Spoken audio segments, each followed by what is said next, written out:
Hola, soy el doctor Ernesto Ruiz, médico especialista en clínica médica, miembro del Centro Universitario de Estudios sobre Economía, Salud y Bienestar de la Facultad de Ciencias Médicas.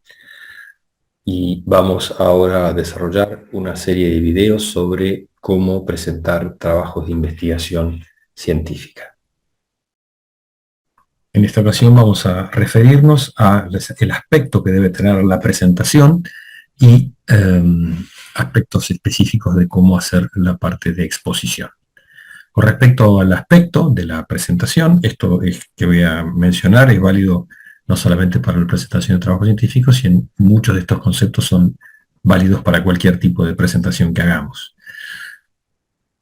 Primera cuestión muy importante, tiene que haber un contraste alto, es decir, la diferencia de colores entre las letras y el fondo tiene que ser bien marcada. En general se prefiere un fondo claro con letra oscura para que se pueda leer bien. Las letras tienen que tener suficiente tamaño para que se puedan leer desde lejos. Tamaño específico de las letras es muy dependiente de dónde vamos a presentar. Tengamos en cuenta de que si vamos a presentar en un salón bastante amplio, es probable que no se pueda leer desde lejos con letra muy pequeña. Por otra parte, si usamos letra muy grande, no nos va a entrar mucha información en la diapositiva, así que ahí es un balance que tenemos que lograr entre el tamaño de la letra y la visibilidad de la misma. Y también usar pocas animaciones, porque hacen mucho más lenta la presentación y a veces cuando cambiamos de máquina o cuando cambiamos de edición del programa, pueden haber dificultades para que estas aparezcan en la pantalla.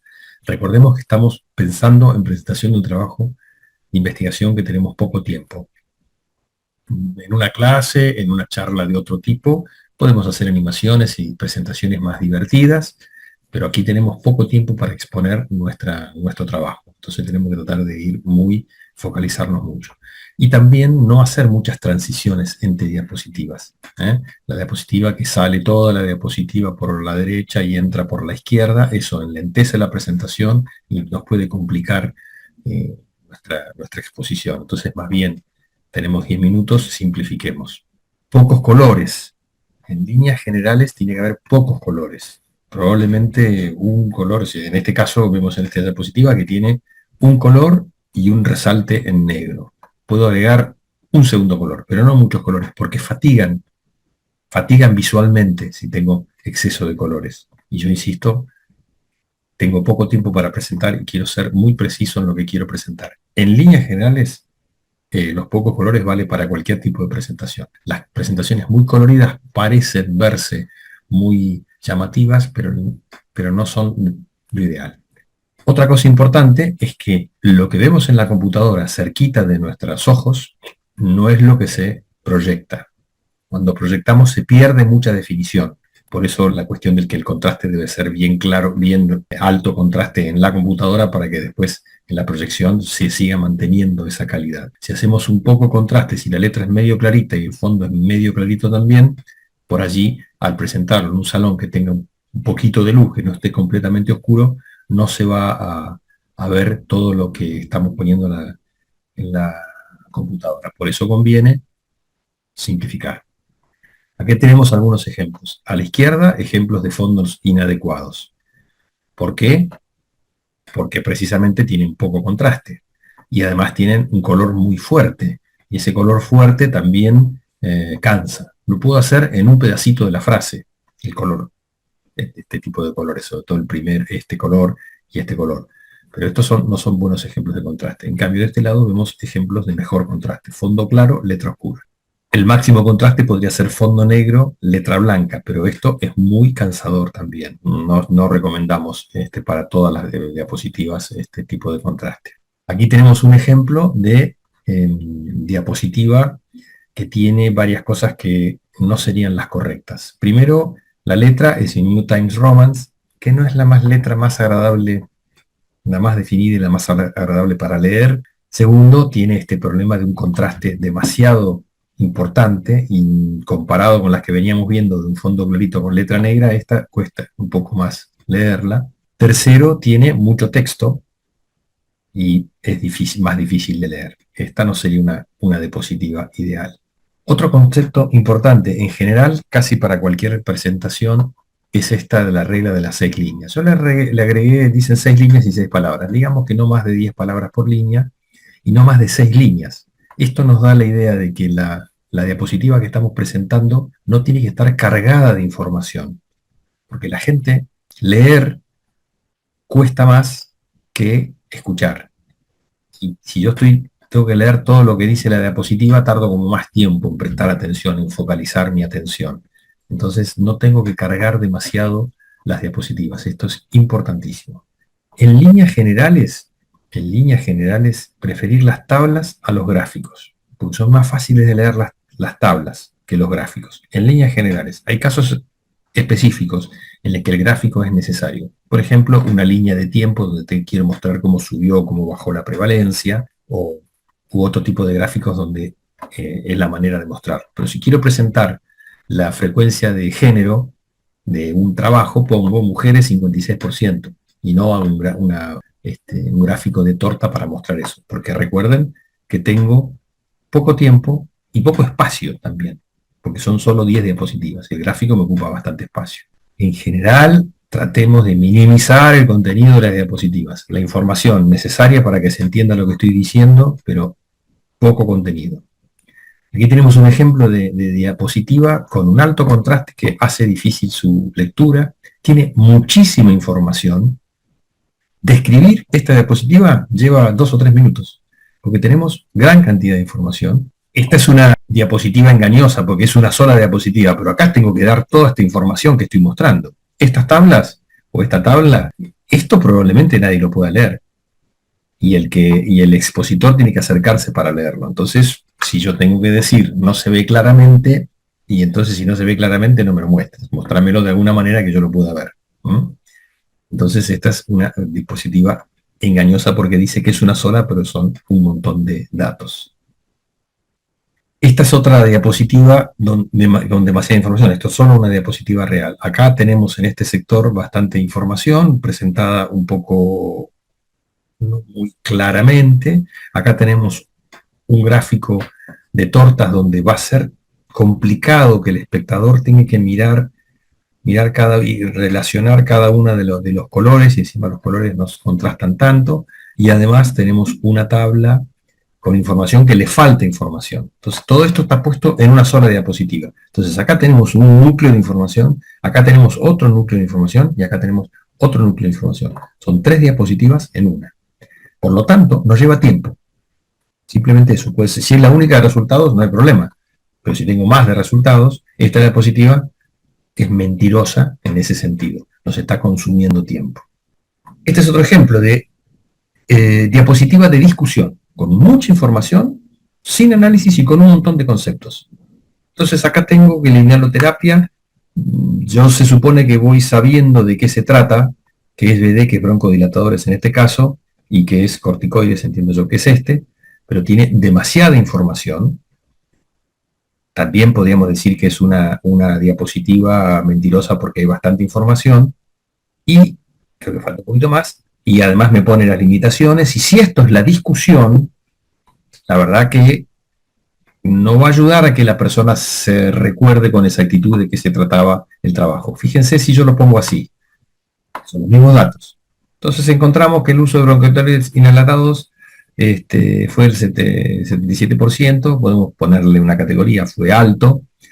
De ventilación mecánica no invasiva relativamente alto, un 30% de los niños, y la mediana internación fue de 5 días, similar a de otras series publicadas.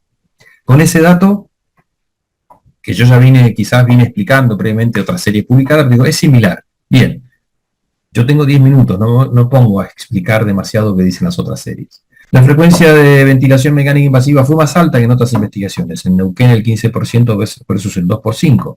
Michimasa et al. Era la cita que estaba puesta ahí, pero no la pude poner, porque tampoco está en la presentación original.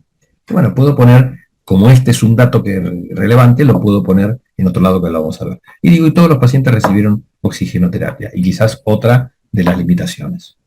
En este formato es probablemente bastante mejor entendible que el anterior. Bueno, esto que decía que si una diapositiva digo, bueno, aquí no se llega a ver, pero lo que dice es un problema de comunicación. Porque además, generalmente, lo vemos muy frecuentemente que el expositor se acerca para tratar de ver la letra chiquitita, ¿no? Entonces, si yo tengo una imagen con un texto muy pequeño, puedo mostrarlo primero y después logrando. Por ejemplo, acá.